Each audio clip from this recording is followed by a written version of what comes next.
Boosed contains adult themes and language. Listener beware.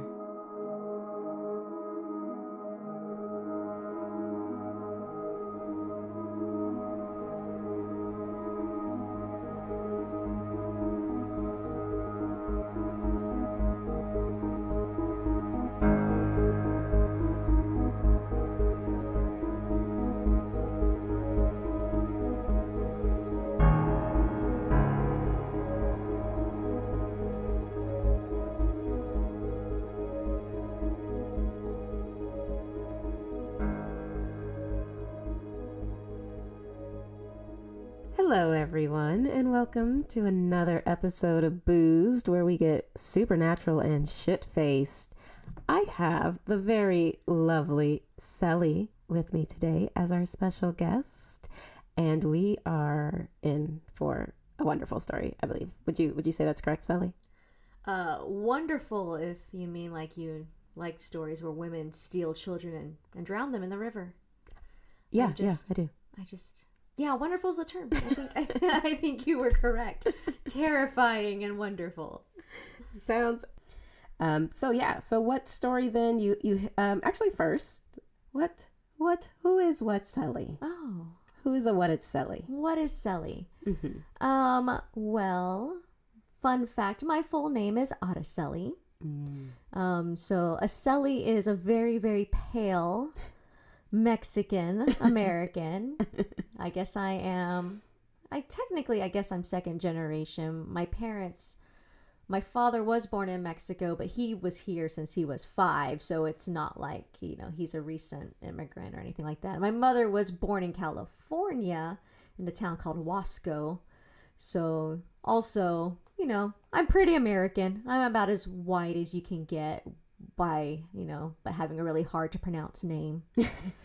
I am an actor in the area. I do the stage things. I work for a credit union. I have all of my degrees in theater and all of my resume in banking. So I don't know how that happened. But yeah, that's a little bit of a weird dichotomy there. Not using my degree to its fullest. However, I did help found the Resolute Theater Project. Yay! So we do have a little community theater that's growing. We're on our 3rd season, just trying to do some shows, have some fun, put some people on stage, Very nice. Living the dream. But yeah, so my story is kind of my take on La Llorona and what that... First of all, how I kind of became introduced to it as somebody who is not steeped in Mexican culture. Like, I am Mexican, and I understand a lot of the jokes and, the inside jokes of what it is like we don't go to the doctor. It's a weird cultural thing. But at the same time, I'm obviously very Americanized, and so I was not raised with the stories. However, I was raised with fear, which I think is a very Mexican thing. It's not really consequence. It's don't do that or you'll die. Oh, yeah, very nice. Not like you want to tell all children that. Yeah, it's just like, don't go over there.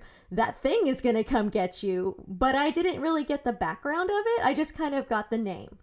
So that was always kind of interesting. And then almost like it was an afterthought. Like for my family, those who, were born and raised in Mexico and those who were raised by parents who, immigrated as adults from Mexico, they obviously were told the stories and they were kids around telling scary stories. And these are all things that they're well versed in and they know where this came from and what the legends are and the different things. However, by the time it got to my generation, there was no story. It was just a fact.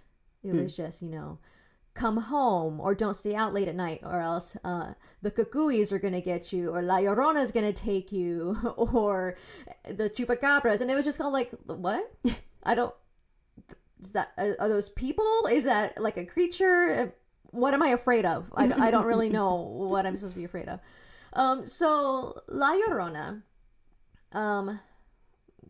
basically the warning is to keep you away from bodies of water. It's really usually based on the river. It's what every parent tells you, don't don't stay out by the river at night, basically so you don't drown. It's just a warning. It's just to keep children safe. So, but as you grow up, that's all they kind of tell you. Don't go by the river. La Llorona's going to get you. She steals children. She'll drown you. So that was kind of all I had to go on as a kid. Don't go out there. She's going to get you and she's going to drown you. And I was like, why? What did I do? I don't, why?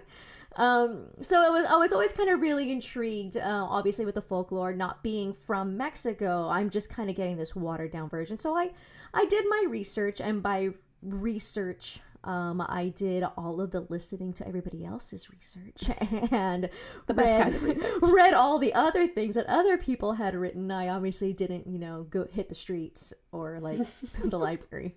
You didn't interview her yourself? What? I can't, because then she's by the river and I was told not to go down there. Oh, right. It's a vicious cycle. This is how I'm alive. I didn't go to the river because I am a good child. So the stories of La Llorona they all vary, but they all have one very, very basic string through it. Her name is Maria. In pretty much all of the stories you'll find, her name is usually typically Maria, and it's a woman who is of low class, and she has somehow caught the eye of a man who is well-bred and has money, and she's very beautiful, and he falls in love with her, but their love is forbidden. And usually they get together in secret. He can't tell anybody, but they end up having children, and they're actually happy for a while. So in most of those tellings, they live for, 10 to 15 years raising this secret family and just being a genuinely happy couple until some catalyst happens. It's either his parents find out, or the town finds out, or he has his predestined wedding is finally planned. And so he always ends up leaving. And she's got these children that she has these children. She's poor. She's now had children out of wedlock, so she's damaged goods. And this is all colonial Mexico, so she has no real choice. So the story kind of diverges here. Either she's this poor, scorned woman who can't feed her family, and her children are starving to death, and she takes them to the river and drowns them out of mercy, to end their suffering. Or she's really angry at this dude and murders her children in the river to get back at him. As you do. So it's always one or the other. She's either really sympathetic or just flat out crazy and terrifying. Either way, now she's murdered her children. No other way to slice it. She's either killed them for mercy or killed them for vengeance, but now they're dead. And she tries to go to heaven, and she's turned away at the gates because they always say, where are your children? You can't enter heaven until you bring your children with you. And she can't. So now she's cursed to wander the earth and find her children. So that's what she's looking for. She's looking for those unattended children, those lost children to take. And so she takes them, mistaking them for her own, into the river and drowns them. I don't know if they just drown because you're a human and you can't breathe underwater like she can now, or if she's just reliving this murder over and over again. Right. She's also used as a cautionary tale to behave. She has been said to appear to naughty children and as a warning, like obey your mother or I will come back for you. You're getting like here's your warning now, but if you don't heed me, I will fucking drown you. so it's very much used in the culture for learning and warning. One of the researchers was saying that her story is very prevalent in mountain regions where there are cougars. Oh. So it's kind of like, I thought you were about to say where there are a lot of rivers. No, where there are mountain lions and cougars, because small children out in the dark by a river. I mean, that's a water source, obviously, so there are going to be animals and things, and it's just dangerous. You can fall into the river and you can drown. You could be taken by animals. You shouldn't be out helpless in the middle of the night is basically what it's telling you. So can I just say, how so clearly the people at the gates of heaven knew what she had done? They know where her kids are. They know where her kids are. Her kids are there. Right. Then they're like, go find your kids and murder a bunch of other children in the process. That's kind of the part that always it's funny because you know me, I watch all the horror movies all the time. And that's kind of what inspired me to do the story on La Llorona, because obviously the movie is coming out tomorrow on my birthday. Oh. Happy birthday! Thank you. And so, but that's kind of always bothered me as far as bad people doing bad things and being rewarded with special powers. Like you see that a lot in Japanese horror. You'll see where people they're murderers, they're bad people, and then like they get murdered themselves because they're bad people, but then because they were murdered they come back as vengeful, and it's just like, but you sucked. Like why are you blessed with these super awesome ghost powers all of a sudden? Right. So you should just be in hell. You should just, I don't know why. I don't know why. That's always kind of bothered me. But so that's what bothers me about the whole going up to the gates. But either way, whichever way you kind of look at it, and not all of the legends involve that conversation with St. Peter. I guess really just the really Catholic ones do, I guess. But she's cursed, and legend tells that if you hear her crying, that is actually marking something. It's a foretelling. Something's coming. And if you see her, you're marked for death. So it's very much, don't be out there. Just don't go out there, because she's in the dark, and just kind of seeing her is connecting you to the underworld somehow. Yeah. And so hearing her cries, seeing her, having her mark you basically is it's kind of her claim on you and on your soul. So it's not just children. People say that they've seen her as adults, and that ever since they couldn't stop seeing her. One guy was giving an interview saying that he had seen something and that he keeps hearing it. Like he'll be alone in his home, but he'll hear the crying from outside his window. Ugh. And it's following him. And he said he went to a psychiatrist, and of course they think he's crazy and having a nervous breakdown, which is possible. I mean, it's possible, but at the same time, it's just like there's so much that can't be explained. Right. And sometimes the supernatural, it's just that it's supernatural. It's not natural. We can't explain it. So who's to say that he hasn't witnessed something or been close to the veil or something that's now attached to him? And it's always people who are vulnerable. So if he's already in a mentally vulnerable state, he might be perceiving things in a different way. Right. But a lot of people's firsthand accounts always center around emotion. Women, especially women who are seeing heartbreak, or women who are feeling abandoned, they'll say that they hear her speaking to them. And I think it's kind of just like, especially scorned women, because she was left, whether or not it was his choice, she's abandoned. And so it's this just very vengeful spirit who's just kind of seeking, I don't know if it's redemption, if she's trying to find these children and she's just mistaking whoever's there, or if it's just a malevolent spirit. But what's really interesting is the sightings. Everyone has their own story of how she began. And they're all very similar. A woman named Maria drowns her kids for reason A or reason B. But the time period is always, every small town with a river has had, oh, well, my mom grew up and there was this woman, and then she was crying, and then she couldn't eat or sleep, and the townspeople saw her, and then she died. But it goes so far back to colonial Mexico. And one of the things that I found really interesting is the stories go as far back as the sighting of Our Lady of Guadalupe, which is the sighting of the Virgin Mary in Mexico. And it's kind of revered because that's the first time that you see the shift from the fallen Aztec Empire into, a more westernized, Mexico as we see it today. That's very steeped in religion and culture. But there was a time when they were Aztecs, and they were natives before the Spaniards came. So both of those occurrences happen at the same time. You have one, which is the ultimate mother of us all. It's the Virgin Mary. She's, the mother of Jesus. She she is our patron saint. She is a patron saint of all mothers. And she's welcoming this whole new nation into a religion that is very strong and is very well revered. And that was the first time with the sighting that was like, yes, this is the proper path, and we give your faith unto you. At the same time, you have La Llorona coming out, taking your children away. And it's kind of this diversion of culture. You've got one mother giving unto you this whole new society and this whole new way of life, and this other mother mourning of the way it used to be. So it's kind of really interesting that you have both, vengeful, evil, sad, angry spirit, and the mother of God.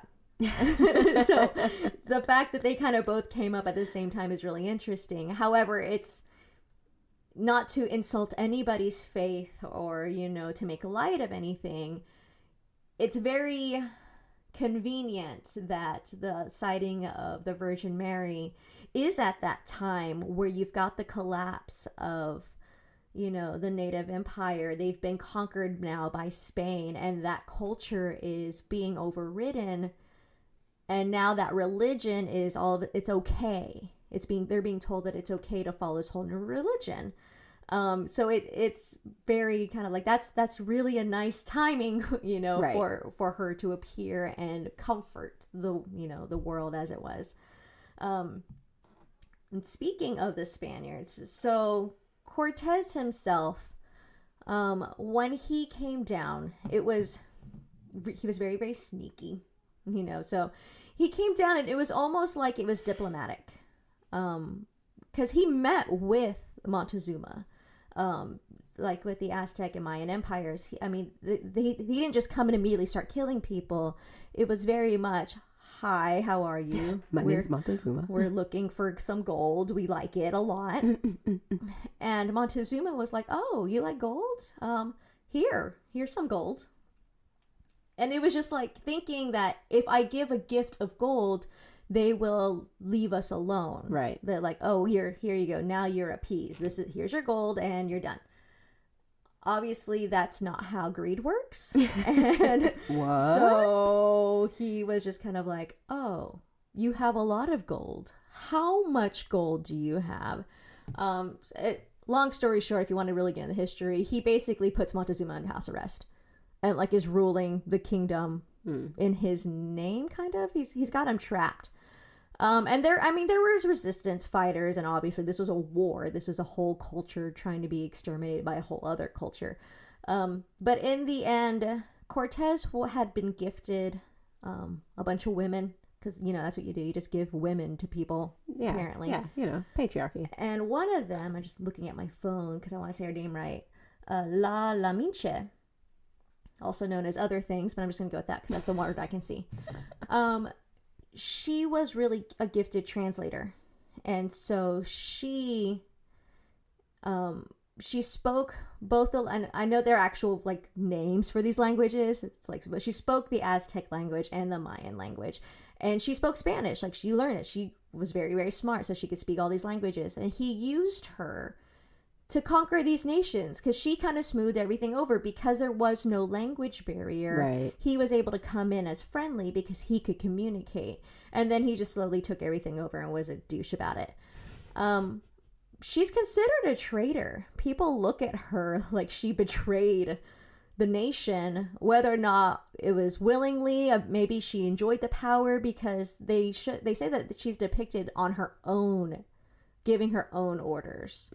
So either she, was secret mastermind. Maybe I like being the side piece and having my own little thing on the side. But yeah. Or, she's pulling the strings in the back. It's very possible that history is written by men, and she was just this poor woman being used by this man. True. And she just looked on poorly because of it. So whatever her story is, she also tends to fit the origins of La Llorona, because another legend, may be true, maybe not, probably not, is she had a son with Cortez, and he was going back to Europe. He wasn't going to hang around. He conquered the known land, and he wanted to head back, and he was going to take his son. That's his son. And her concern was that if he took him and if that son died during the voyage or died while he was in another country, because he was away from his homeland, his soul would become trapped. And she couldn't think of anything worse than your soul not being able to pass on because it's trapped between two worlds. So she drowned him. And so that way he couldn't suffer. And it's like, well, that's basically her story. That's La Llorona. That's probably the first one. It's, and whether or not that is true or if it's kind of like a melding of two folklores coming together, she was real. Okay. She absolutely existed. She was Cortez's transfer, and that's well documented in history. What their relationship is, it seems like that could be plausible. Here's a woman being used by this guy. There are probably children born from that relationship. Oh, absolutely. It has to be. And, what do you do with children who are born from the men that, murdered your country? Right. And who are like basically raping you because it's not like you want to be with them. No, yeah, nobody likes these people. Right. They're jerks. Jerks from Spain. We call them spurks. But so the story is just, it's really kind of fascinating because you have this woman who I listened to this other podcast and they tried to get real feminist with her. Like, oh, this, it's never good to murder your children, obviously. Nobody wants to say that. But, oh, that poor woman. But it's like, that's not really her point. Like, if you look at the history of who she might be based in, that La Mincha, like, that's a sad, tragic story. Her life was stolen for her, and it was a new life was given unto her, whether or not she wanted it or not. But La Llorona she's a warning. She's this entity that is nothing but sorrow and anger. She is said to usually be dressed all in white and all in black. I've never heard a story where she's all in black until I started kind of researching. In everything that I've ever heard personally has always placed her all in white. Okay. And it's obvious, and by then it's gray because it's like she looks like she's been wandering around for forever. And so you'll see her obviously wandering at night. You'll hear her wail and you'll hear her crying. And so because she's been crying, her eyes are red, not like demonic glowing red, but like you see her and she has just got like it's beet red blood vessels, like and the red rimmed, and obviously she's very skeleton. Her skin's supposed to be really ashy, so she's just really terrifying. She's just unkempt, sad being that's just wandering, the world looking for her children or just the souls of extra children. She's not contouring. She's not down with Fenty. That's the only brand I know. I mean, I feel like that's the best at this point. I see on Instagram. I'm a parrot. I don't know things for myself. But yeah, so she's pretty scary. And so I'm kind of glad that they are making movies. Now, obviously there have been other movies, and one really weird milk commercial. A milk commercial. Google it. It's a Mexican commercial for milk. It like Got Milk. Yeah, it's one of those. Yeah. And there's this woman crying, walking through a house. What? It's La Llorona and she just wants milk. I don't know. Oh my god. First of all, it's in Spanish, so I'm just like, I don't really understand what's going on. And second of all, I'm just like, why? Who okayed this? Yeah, whose marketing team thought that this was a great idea for selling milk? She's pale. Milk is white. Okay, maybe it goes together. Drink your milk or La Llorona will drink it? Get you? What? I don't know. If you don't drink your milk, she will come into your home and chug from the carton, which is just gross. That's just disrespectful and then she might drown your children in milk. So yeah, it'll happen. Little new whole meaning for milk mustaches. Got milk? Because if you do, I'm coming over. Right? No, I don't have milk. I'm out. I'm gonna take your children then. Oh wait, no, here's a carton. So it's like Santa, like you put out milk for her so that she doesn't take your children at night. Which is a new telling, I think, because again, listen to a lot of podcasts. I didn't hear anything about milk, but that was definitely commercial, and I was like, this is my gosh, terrifying and awesome at the same time. That's so funny. I have to look that up. It's like I was like, was there a Freddy Krueger? I bet there were though. I'm going to remember that. Freddy Krueger probably popped Probably had in like a cereal, that bastard. He probably had like a Sprite commercial or Coke. Coke. I'm sure it's Coke. You know what? No, it's probably Pepsi. I'm not a fan of either, but Pepsi seems like they would want to jump on that train to try to be better than Coke, not realizing they're like... It's like the man of your dreams. Yeah. Drinking Pepsi. Then he murders you. I got it. I bring it up. She's terrified of Freddy Krueger. I'm so scared of Freddy Krueger. I hate it so much. He's my favorite. I know my window's open and I'm like, crap, I wish I would have closed the window. He's out there waiting. Well, don't listen for any crying because she knows you have milk. I don't have milk. Is she going to come and get me? Is she bringing Freddy with her? Oh my God. As long as there are cookies. So I thought I would tell you, kind of get into details of one of the more detailed fables. Just kind of, we've kind of glossed over sad woman, drowns kids, cursed. Yes. But it's really kind of a tragic folklore. So the most common, again, her name is Maria, and she marries this very wealthy man. And she actually doesn't marry him. Sorry. She becomes infatuated with this man, and he's all about her, and he sets her up for an apartment, and it kind of breaks her heart because she finds out that she will always be a kept woman. She will never be accepted because now she's colonials, Mexico. Yeah. Ew. What are you doing? But he does have an apartment for her, and she lives there, and he actually has his own home, so all of his mail goes there, all of his, when he is going to address visitors, they actually go to his home, and then he would come spend time with her in this apartment. She does fall pregnant, and she has the first son, and he is in love with having a son. He actually is in love with her. They really enjoy this family, and he starts spending less and less time at home. He still has the home, and as far as his parents know, that's where he lives. Mm-hmm. Years go by, they have another child, and he starts to kind of introduce her to his circle of friends. And what he finds out is nobody cares. She's really cool. Like, yeah. oh yeah, she's pretty cool. I can have a conversation with her. And it becomes very normal that he stops going to his home. He lives there. Mm. It's not even a dirty secret. Everybody in town knows who this chick is. They know they're together. And it actually seems to be fine. Nobody actually cares. The catalyst is it is time for him to marry. Now it's time.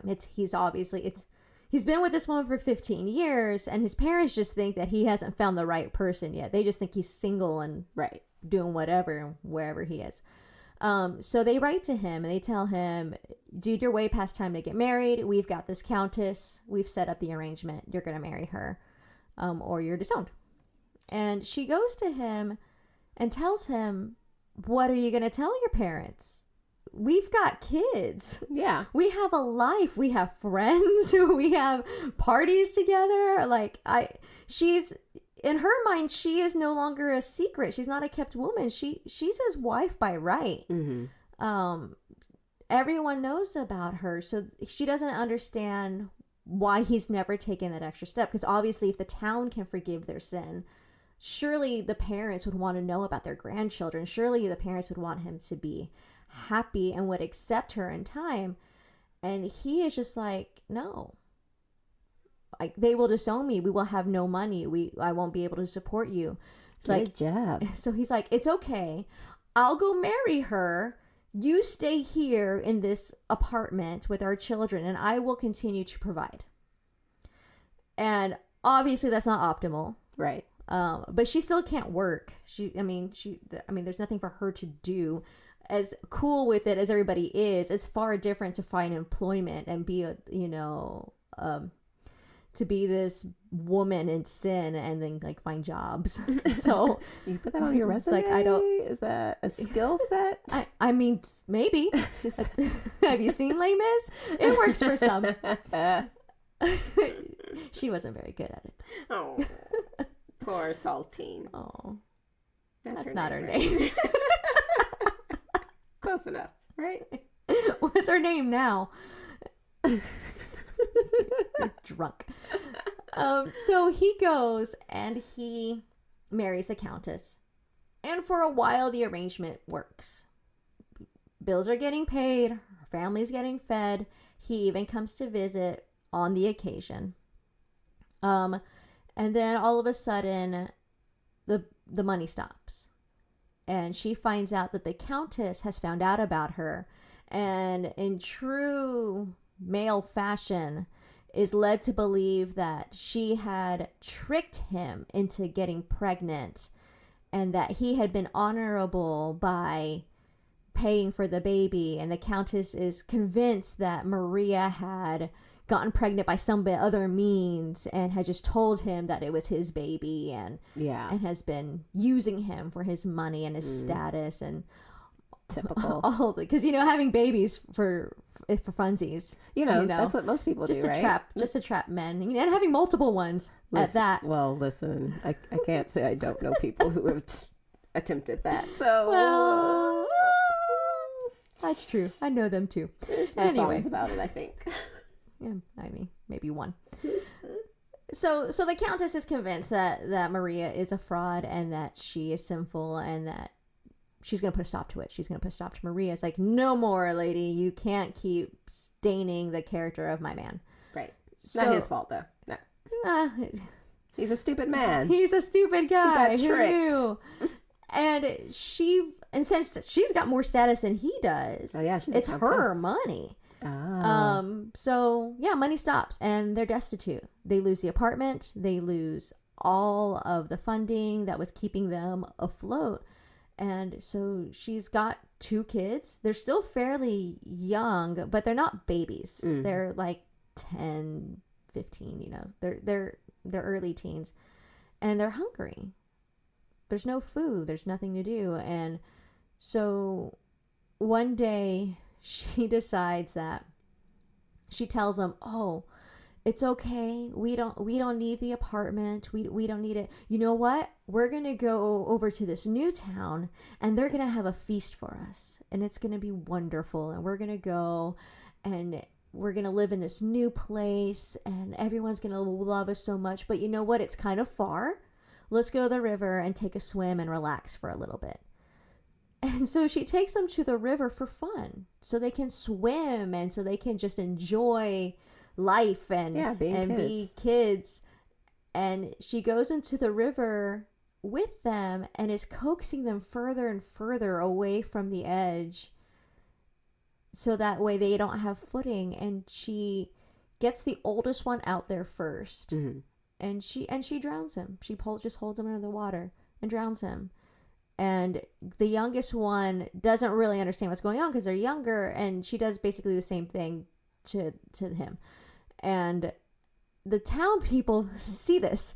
It's not like she's alone. It's not like secluded. Like, this is the river. This is where everybody goes to hang out or swim or wash their clothes or get water. Like, they see her go to drown her. They see her drowning her kids, and by the time they get there, they're gone. They're dead. And so they arrest her for being this crazy ass woman who just drowned her kids in front of everybody. And she's sentenced to die. She's sentenced to hanging, and the father hears about this but has no idea that it's Maria or his children. It's just, there's gonna be a hanging. Let's go see what's going on.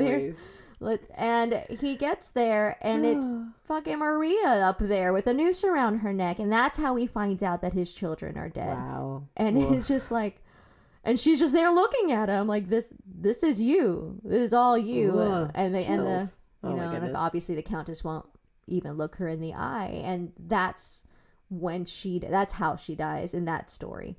Other stories, she follows her children into the river and just drowns herself. Other versions, she is so mournful and immediately regretful that she is walking the river until she dies of exhaustion and starvation because she doesn't eat, doesn't sleep, just keeps walking the river. Oh, wow. And that's where the story of the crying woman comes from, because she's literally, before her death, she is weeping and just searching for her children. Like, oh, mis hijos, oh, mis hijos. And it's like, oh, my children. Right. And it's just like, that's just this poor woman, and the townspeople can hear her at night just crying off in the distance. until she died. Ah. And then her crying came back, and it was like, oh shit. I thought she died. And then from there it just spawned all of these other tales, but it's always the same. This just sad woman, driven either by anger or by sadness, driven to murder her own children. Yeah. And now she's cursed, and she's just walking the earth, and now we just see her. And people see her to this day. Whether or not people believe in the legend or not, there are still people coming forward with their ghost sightings. Right. And who's to say it's not some random other chick who maybe died, by the river? People, it's been a long time. People die by rivers all the time. Who knows who's haunting them? Yeah, exactly. But people are still seeing these sightings. A lot of them keep seeing the same thing. One of the interesting things that I heard was that they hear the crying, but it's not always from where they see her. Like, they'll see her, like, in the distance, but the crying is coming from, like, behind them or around them. Like, it's not like I'm talking to you now. You see me, and you hear my voice coming through me. It's like, you see her, but her voice is everywhere. She's a ventriloquist. She's gonna get you. And your milk. Over there. But, so, it's just, I don't know. It's really scary, and and now I'm far more frightened than I was as a kid, because now I know. Like, oh shit. Well, you just have to think, like, I know you linked it back to a lot of distant history, which is all very credible. It seems like that's likely where some of the lore that's started. where everything starts. Yeah, everything starts so far back that but you have to can't think, remember like, where it started. It's probably really actually more, I don't know, I would think that it's more ghosts than lore. I mean, I know it's both, but that she's an actual ghost because of the fact that it's just so very likely, that story. Well, that story's very plausible. Yeah, that story's very plausible. That happens now. Right. Absolutely. Like, women snap and a postpartum depression. drown their children. Still happens. We have that in society all the time. And the reasoning's made different, and now we just call it mental illness. Right. Not that it wasn't that back then, or that it isn't that now. Right. Because, I mean, clearly she, like, you're homeless, your children are suffering, you don't know what to do. That's a state of almost psychosis and desperation and depression. And nobody's going to take you in. There is no help. Right. Like, so what do you do? Like, maybe today you could probably get away with that. But even in today's society, people find themselves where they feel as though nobody cares. Yeah. And you think you're doing the right thing because my children won't be suffering. Yeah. Well, no one's going to suffer. Ugh. Blah. Blah, blah, blah. But yeah, so it's an interesting story. It's obviously a terrifying story, and it makes me want to stay in at night. It makes me want to buy milk. And I have a strange urge to buy milk. Now I've just ruined it because I brought up that stupid Got Milk commercial that I don't even understand because I don't speak the language. But there was totally La Llorona. Like, there was I was like, what the fuck is going on? What's so crazy? It's like a Pennywise commercial. Like, oh, why are you drinking a Fanta? I don't understand. It's the Fanta dancers. What? It's just Pennywise, and he's like holding limbs. Oh, yeah. Take that image. Nah. Take it with you. Go buy your milk. Drink your milk, or she'll get you with osteoporosis. That's a real thing. And it is not to be made lightly. I mean, you can take vitamins, though. Yeah, only if you catch it in time. Listen, I'm trying to be very conscious of our vegan listeners. What? Who think milk is bad. Oh. Or, people who are maybe not vegan and think cow's milk isn't meant for human consumption. So do you think she would take a glass of almond milk? Like, I don't know what the connection with milk is, and now we've created one. But now that we've done this, is soy milk, which is just me milk, right? Soy. I don't know my Spanish. I got a B. I was like in 8th grade. Oh, wait. I should learn. Family reunions are really hard for me. They all speak Spanish. I don't. Same, man. No, not at all. No. Okay. I'm not Mexican. I know. I mean, you're a quarter Mexican. You're from San Antonio. Osmosis, yeah, it's a real thing. I claim it. My people. Stories. Sorry. But yeah, so it's like, I'm convinced that we're raised just out of pure fear. for instance, there is one room in every house, especially your grandparents' house. I don't know why. It's not the house you live in, but it's some family member and just gonna house you. Don't go in that room. That's the haunted room.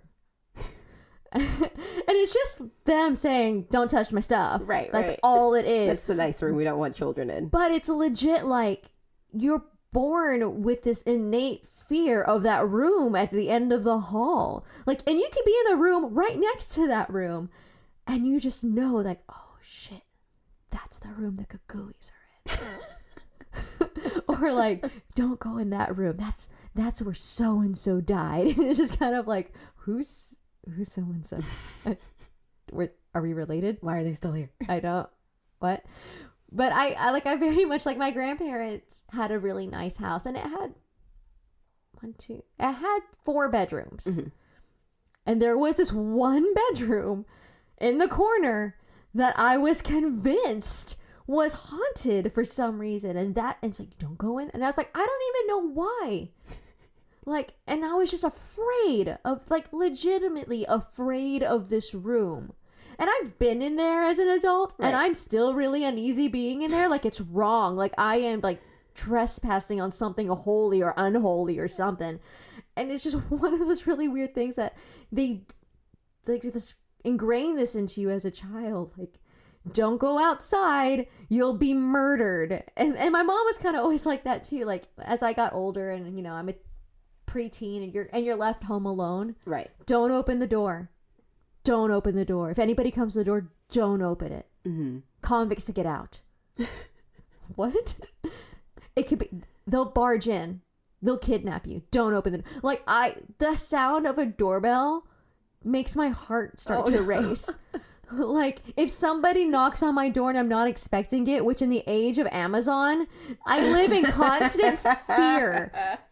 Because all of a sudden, I'll be sitting there watching my crime documentaries, and then a door knocks, and of course there's nobody there, and I'm like, oh, she knocks now. But she knocks now. But yeah, so it's just it was always just like some weird, don't do that. Not because, oh, it's dangerous, or hey, don't do that because strangers. It was like, don't do that. You will be murdered in a horrible fashion. Right. Call me because you could be dead in a ditch. Oh, like, not like, oh, I just want to make sure I know where you are. I want to make sure you're safe. Or just because, you know what, if you run out of gas, I want to be able to find you. Right. No, just, you're dead. You're dead. You're either alive and well and I know where you are, or you're dead somewhere and no one will ever find you. And again, you can ask your viewers, is this a Mexican thing? Or is this like just my family like is psychotic and has like crippled me mentally thing? I'm not really sure. I don't know. I feel like I want to say it's also in Black communities, but it's not. I don't recall it ever being linked to anything supernatural. It was more like, don't do that or I'll beat you. Or, oh yeah, well, that's the fear of punishment. Don't do that, or let me know where you are because you could be dead in a ditch somewhere. But it was very angry. Like, they're not concerned. They just put out by the fact that you're in a ditch and they don't know. And now I have to find you. And now the police are at my door. Thanks a lot. Thanks. You could have told me you were dead in a ditch. Like, call someone. It's just kind of that like weird fear of just. It's fear based, but it's more fear of the person actually in the room with you. It's fear of your parents. Of like the real life living people. And it's like, don't go in that room because that's where all the nice furniture is. And we don't want your grubby paws all over it. Like, it's the nice living room. It's nice because you're not in there. Right. We don't let anyone sit in there except for the pastor when he comes and visits. Come to think of it, that other room was the nicer of all the guest rooms. Yeah, and like all the furniture is in plastic. I guess there were no children in there. There was never any children in there. Yeah. So a lot of times with my mom, it was all kind of just fear based. Just don't do this, or there's a consequence. There's a consequence. Not even consequences. It was just death. It's usually it's not like consequence. Like you're gonna get arrested and ruin your childhood, or you're gonna get pregnant and ruin your life. No, you'll die. Right. Like it was 0 to 100 real quick. But I also kind of felt it was just. Like anything could happen and there was a spiritual meaning behind it. I'm shedding a lot. My hair, like I took a shower and I'm shedding a lot. Oh, did somebody look at you? What? Yes. And again, no explanation. I didn't grow up in this culture. I don't know anything about the ojo. I don't know what that means. Right. But all I get is, did somebody look at you? I'm like, why? I guess a few people. I was out in public. Like, look at what? And so like, and that was like, that's a very strong thing in that culture too. Ojo. The ojo. Somebody gave you the ojo. And so now this egg is coming out. And I was like, I don't understand. Oh my, somebody please explain these things to me. So now I have to turn to poorly made horror movies that are bastardizing the culture for their own entertainment. With for Linda Cardellini. For just some sort of explanation. It's like, oh, it's a person-to-person curse. I get. Gotcha. Okay. Oh, you had bad feelings to me. It's like bad juju. Right. Okay. That makes sense. I get it. And it's just kind of like, oh, but no explanation. Just somebody look at you. Yeah. And I feel like I have a peripheral of that because growing up in San Antonio and having a lot of friends who were Mexican and like being in their homes, you would always see, the very Catholic Mexican homes. And so you always had candles burning somewhere and you always prayed for something. And then people were always crossing themselves or, spitting on, it's like, and then I had a friend who I was the only one kind of in our friend group that she knew who had a car, who was like trusted to use the car. And so she was like, I was talking to this seer the other day and she said that this girl in our class put a curse on me and, the ojo. And I was like, oh, really? Wow. And so I was like, oh, ojo. Like I just knew I had heard the word in a negative context. And it means something all of a sudden. Something. And you don't even know what. Yeah, I had no idea. I was like, oh yeah, the eye, oh yeah. Yeah. And she's like, so can you drive me to, she told me about this store. I have to go pick up this very specific candle and light this candle and say this prayer. And when I tell you, like, we drove into the deep heart of the San Antonio barrio, like I had no idea where the fuck we were. All the street signs. And this is how you end up dead in a ditch. Like this is how it happens. My mother would have been so put out by the cops telling her I was dead in a ditch somewhere in the middle of a Mexican neighborhood. So, I mean, it's all Mexican neighborhood in San Antonio, but more specifically. So we like end up at this little store with, oh, it's raining. Sorry. It just was really weird. I'm not used to that window being open at night. So it like was jarring. It's terrifying. It's like, oh God, it's rain. It's She's coming. She's coming. Fuck. So just like going to this little store and she's like, really like just focused. And she has this list that this woman has given her of things to do and buy to get rid of this curse that someone put on her. And I was just like enthralled and amazed. And I was like, no one's ever put a curse on me. Like, do I need a candle? What candles can I get? Can I put a curse on someone? How do I do this? How do I protect myself from future curses? Exactly. Like, I'm pretty sure she doesn't like me either. Does that mean I have a curse? Like, just those weird things, but always kind of being on the periphery and not knowing, like, oh, cucuy and chupacabra and just always hearing these words and these like. So you're like me. You're like very much on the outside, except I'm expected to know. Right. Like they expect me to understand these things. I'm just like, what? Bringing it right back. Well, awesome. Did you have any other stories about her or? Not so much with her, mainly because they're all very similar, very much the same. I personally cannot say that I have ever encountered or really have any scary stories personally. However, my ex-husband's mom is awesome, and she used to tell this story, and we'll keep the names out of it just in case. But I guess if you know me, you know who my ex-husband is. He'll be on the show. I mean, you can have him tell it, but his mom is awesome. Also, tell him that his mom is hot. His mom is kind of hot. She is kind of hot. Anyway, so she tells a story. So I guess his grandma used to live by a creek. Mm-hmm. And so one time they were going out to the car and it was nighttime and he was little and she would look behind him and say, "Get in the car." Oh my God. "Get in the car. Get in the car. She's coming. She's coming." And then so he's freaking out because he's a child. That's so mean. And she's like, "Open the door." She's like, "I can't get the door open. I can't get." So she's there pretending to fight with the car door. Meanwhile, she's like terrified, like these eyes, like big eyes looking behind him. And she's like, "Don't turn around. Don't turn around. Don't let it. You can't. Don't look at her." Oh my gosh. That. So and I'm like, horrible. that in my head, that's why you have kids. Like, that's why you have kids. And the cycle of fear-based raising just continues. So it's not my story, but I was married to him. I get to tell his stories. It's how I feel. It's my really only connection to La Llorona is that she very much is still being told as warnings and, you know, don't do this. She's gonna come get you. And I kind of think like it's true though. Like as far as like spirituality and just like nature in general, there's a reason why humans are afraid of the dark. Right. Like there is a reason for it. That things happen in the dark that you can't see. Be it predators, Even if it's like from Neanderthal days, you know, just it's built into us. Well, and I mean, when it's in the dark, again, a lot of the predators were night hunters, and they were far more equipped to see in the dark and to get you. And what are you gonna do? You're gonna run in the dark? How far are you gonna get before you trip and hurt your ankle, like every girl in every horror movie ever?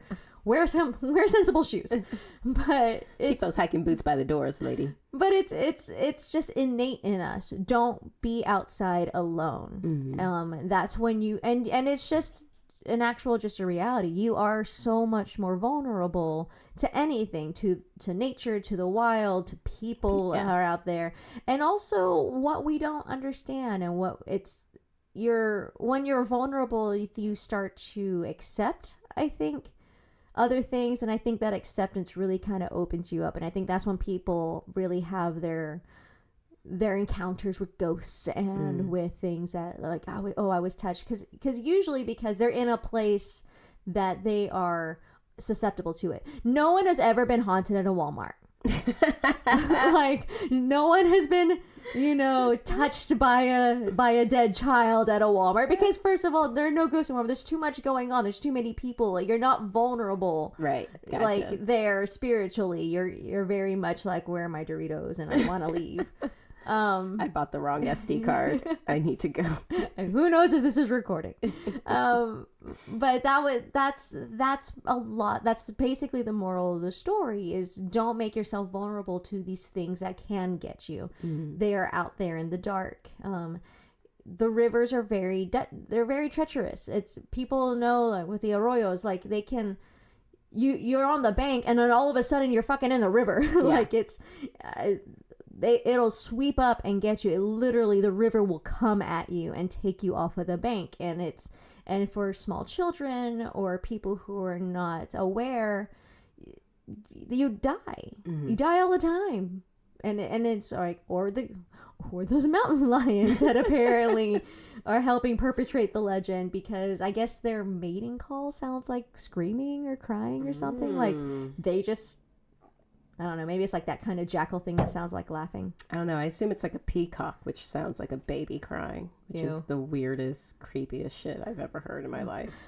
I went to the fair once and we were walking through like the livestock and I heard this kid coughing and I was like, oh, that kid's so sick. How gross. Like in my head, I was like, oh, fuck. I'm probably going to get a cold from this fucking kid. Like, hacking up a lung, and I looked over, it was a goat. It was like a legit kid, and I was like, oh, I was like, it was like, now you have goat flu. I know, and I was like, it was creepy to like be looking at this animal, because in your head animals make animal noises, right. They don't make human noises. It legit just sounded like a human coughing, and I was just like, I'm really freaked out by this goat right now. And I want to wash my hands. Yeah. No, I was at a friend's house in high school, and where I went to high school was kind of out in the country. So a lot of the students were very kind of rural living.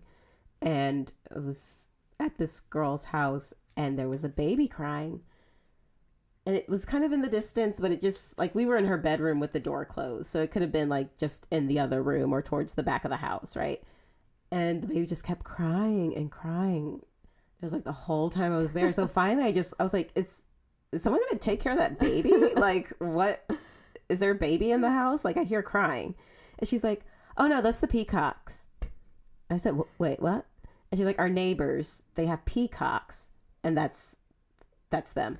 what if the neighbors were serial baby killers and they made that shit up, and then they just brought the peacocks to like distract you? It's the chicken coop murders all over again. I'm telling you. Damn it. I could have saved a life. You could have saved. How many lives are still being ruined by those peacocks? Listen, if you're out in the Livernia area and you hear a bunch of baby cries, it's probably not peacocks like they're telling you. Go knock on the door. Yeah. Maybe care a little. See something, say something. However, don't go at night because you will die and end up in a ditch. If life has taught me anything, don't go at night. Don't go at night. Because that's when they get you. The cougar's going to eat you and push you in the river. And drink your milk. La Llorona is going to drown you. I want to see that movie. It's going to be horrible. It's going to be they're all awful though. Listen, they're going to pronounce it the way I just pronounced it, which was absolutely wrong. I just listened to like I know how to say hour and a half podcast where they called her La Llorona La the Macarena. entire time. I was like, Lorena, I get it. However, if you're gonna do that much in-depth conversation about it, maybe get the pronunciation it was like right. a folklore podcast, and I guess they take calls like voicemails. It's like, hey, if you have a story for us, leave us a voicemail. Well, and there was a guy, and he was literally like, oh yeah, well I grew up in Texas, and there's a story of La Llorona, and he's white, but he pronounced it correctly. And it was just kind of like, and then they come on. It's like, did you not listen? Right to what you just heard? Like you literally use it as your own intro. I know at some point you had to have heard it. And La Lorena. It's like La Lorena. And I was like, you're not even trying. Fuck you. Fuck you. But fuck that podcast. No, anyway, I'm just kidding. They went into some weird tangents, and I was like, they were going way back, Greek mythology and Lilith. And I was like, okay, it's a bit much. Too far. That's too far back, and we're leaving the whole point. Yeah. But yeah. Okay. Tangent. I was at a bridal shower, and we were playing Bridal Jeopardy, and one of the categories was famous couples. And it said the first couple. Uh-oh. And, Adam and Eve. Right. The first couple. Not Adam and Steve. But in my head, I was just like, technically, wouldn't it be Adam and Lilith? Wasn't she his first wife? And they all looked at me, and I was like, never mind. Is that not common knowledge? like I know I watch a lot of horror movies, and I watch every supernatural show there's ever been, but I do know that she is a biblical character that has been edited out of what we know as the Bible now. But of the edited stuff, Lilith was the first woman, but she would not submit to Adam, and therefore she was kicked out, and she has been blamed for all of, like, basically she was the reason for SIDS. Like, she was the reason babies just died. And so, like, because she was always vengeful. And that's why Eve is made out of Adam's rib. So she would be subservient. Because patriarchy and men wrote the Bible. Pretty much. Lovely. But there was a chick before that. Again, I guess it's not doctrine? Well, it isn't common knowledge because we've all been taught the Bible as we know it now. Yeah. And so, honestly, I didn't know about Lilith until The Chilling Adventures of Sabrina came out recently. And I was like, who the fuck is Lilith? Like, what? And I was like, oh, yeah, that makes sense. That tracks. And I can't tell you one. I mean, obviously not well versed. I am no scholar. However, I am very well fluent in my horror movies and my supernatural shows. But no, Lilith is it is a character that has come up. Supernatural has done a thing on Lilith, and obviously Sabrina has done a very by far the most in depth they've ever really done Lilith, and her point of view. No spoilers. I'm only on like episode 2 of season 2. But I mean, it kind of goes into her story. Yeah. But it is something that I have seen, and I watch all the documentaries. So there have been historical shows going into the scrolls and where she comes from, and you do see her. She is definitely a figure in ancient times because, again, she is the eater of men. She is the eater of children. She is blamed I love her for already. Jeez. right, Two of my favorite things. eater of men and babies. Yep. But she is very much a figure of horror. She's why babies die for no reason. She is why you miscarry. Like, she is the anti-mother. Gotcha. So this podcast had gone all the way back to Lilith, which I understand because La Llorona, I can't even. There we go. La Llorona. La Llorona is obviously, she's the anti-mother character. She is not someone to, obviously, she is there against, she is there just to take your children. She is there to steal them from you. And Lilith is very much portrayed, at least she's portrayed that way. Right. And we have to like remember that. Like, this is other people's, mostly men, stories about her. And whether or not she's just a scapegoat. I mean, I wasn't there. I don't know if there even was an Adam and Eve. Right. Because I always found it really weird that when they left the garden, there were other people. No, they weren't. They just like incest. I was just like, we're all related. I mean, there were more people though. They left, and there was like this whole. All of a sudden, there was a community, and I was like, wait, what? Where'd they come from? I don't understand.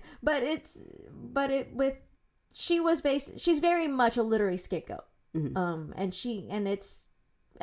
She's just as ancient. But people have been fearing her, and they pray against her, and folklore will talk. You'll run across her all the time, and she's very much a female demon. Yeah. And that's her thing. She eats men and babies. So I was really surprised that she was being portrayed so much in that show, which I enjoyed. It's a good show. It was a very good show, and it's bringing back. It's like, it's kind of like I've been watching Supernatural for forever. I've kind of jumped off lately, but it's just kind of like it's about to end anyway. And they do that, and their very first episode is the woman in white. Oh, okay. I don't know if you remember that. I don't remember it. A million years ago. When I stopped watching, like, after season 1, because I was like, you can't keep salting the ground and burning the ashes. Come on, Jesus. But that's actually the first episode, is a woman in white. And it's basically, I don't know if they ever call her La Llorona. Right. But that's who it is. It's a woman who's killed her kids. And she's on some bridge. I don't know. But I think they found her remains and they salted the earth and then they burned the ashes. And I'm pretty sure that's how they saved the day. But yeah, that was the pilot. Yeah. Okay. Was a woman in white, who, again, every culture has one. They just call them all separate things. Whether or not she's always drowning her kids, I don't know if that's specific to the Mexican folklore, but you can find like these stories. Again, that one podcast went way back. They were talking about one of Zeus's side chicks. one of the many. I don't remember if it was Hercules' mom or somebody else. It was a side chick, and like Hera cursed her by killing her children, and then cursed her by every time she closed her eyes, she kept seeing her own dead children. Ugh. And so Zeus made it so that way she could take out her own eyes and put them back in.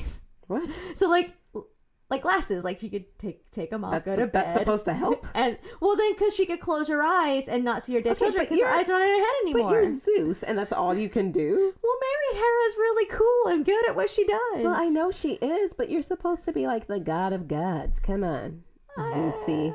Really? I'm fairly certain he tried to eat one of his kids, and she still just sprung out of his head. So I don't think he was really all the real boss was Hera. And probably Athena. I'm pretty sure the women were ruling that mountain.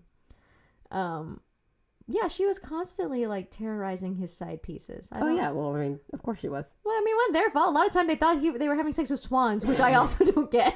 I mean, I was having sex with a cow. Next thing I know, Hera's knocking on my door. How was I supposed to know the cow was Zeus? Even though he said hello. Oh, hello, cow. I mean, the cow hadn't talked before, but I thought maybe he, It's a magical cow. I thought I was being blessed. Cow tells you to get naked, you do it. I mean, what else am I supposed to do? That was always really weird to me. Like, he fell in love with this mortal woman, and so he turned himself into a swan to have relations with her. Because chicks were just fucking swans all the time back I then. think that's the story of Hercules. Yeah, I think pretty that's much. Hercules' mom. So. I think she is the swan fucker. and it's just like, what? Why? Did the swan rape you? Like, did it run at you with like its big wingspan? They're big and scary. They are geese. All birds of fowl are so horrible. I was at a park once and we heard all this noise in the bushes. And like we couldn't see anything. You just heard all this noise and rustling and you could tell they were geese or ducks of some sort. And so then all of a sudden you see one, like this white goose just tear out of the bushes and start running. And he literally runs across the street into another set of bushes on the other side of the road. And there is a gaggle of geese following him, like honking at him, chasing him across the street. And you look at the first goose's, the back of his head has been plucked full, like just clean of feathers, and it's like bloody and featherless. So we're assuming that's the dude, right? Yeah. Like wait, like you assume that, Yeah, right? In your head, that's a guy, and the other guy. ones are the chicks, and he's done something. He's done something. They're like, get the fuck out of our nest. We're gonna kill you. Yeah, and it was just like the most brutal, crazy shit I've ever seen. It was like a wildlife documentary, like 10 feet away from me. You want to talk about brutal? Me and my mom go to a park, and there's only one park bench left, like table, and we had gotten like food, like Burger King or something, so we're gonna have our cheap picnic in the park, and we're walking to the only empty table, and this big ugly goose, like the one that has like the weird like red thing around its nose, like those like things. they They're look horrible. diseased, but they're, I mean, that's just how they look. That's just their faces. That's just their face. That's just my face. Like I feel you. Same duck, same. Anyway, so this ugly ass duck, goose thing jumps onto the table, looks at us, and shits. And waddled away. Like, I kid you not, me and my mom holding our stuff, walking to this table, beat there by a duck who shits on it, and then walks away. Like, not today. And I was like, oh, well, I guess we're eating this in the car. Because it's like, bird poop is not like, no. I'm just going to like knock that over. It's not like cute bunny poop. It's not pellets. No, it's like, just, ugh. It's like this viscous puke, liquid. Gross hybrid. And it was like, and it's a big ass bird. So it's not like it was a little bit like, I'm not sitting there. Doing. He legit looked at us. I will never forget that. He looked at me and then he shat on the table to shit on my dreams. And you know what's like? That's what he did. You know what's worse? Because don't all like birds of fowl? I think ducks do for sure, but don't they have like barbed penises? Oh, I so don't if know. Zeus turned into a swan to have sex with a lady, that was not a pleasurable experience for her. If it had a barbed penis, that's just rude. So now he's just like really a dick. He's really a dick about like, being a dick. I'm glad Athena came out of your head. I hope that hurt. You're a douche. I hope it hurt like a barbed penis entering you. Man. We ended up in a weird spot, but this is a good story. Thank you for sharing. You can always count on me to tangent my way around to foul penises. Foul penis. Well, we'll get there eventually. It always comes back to duck porn. People are gonna wonder about our friendship. I mean, it's been a while. We can go there. Yeah, all right. It's fine. So if people would would you like the people to follow you? If people wanted to follow you, where would they do so? Yeah, you're not gonna find me, and if you did, it's nothing but program pictures. I'm not interesting to follow. Okay, on so the how about social your other places, like your theater? But the theaters, yes. Again, I am a board member of Resolute Theater Project. It's very closely linked to Amy's Dance Studio or Amy's Studio Performing Arts, which is in Farmers Branch. If you have children, I won't be around, so don't worry about it. But we won't be talking about duck porn. We won't be talking about duck porn there. But there are. She actually does. She's very good with the kids, and she actually takes care of our children's program because we do have RTP kids. They're actually doing Dear Edwina Jr. Aww. So we've got some kids singing some songs. It's going to be great. Plates, Again, forks, spoons. they keep me away from the children. I just get to see the shows because I don't know. I shouldn't be around children. But I have 17 nieces and nephews, so that's fun.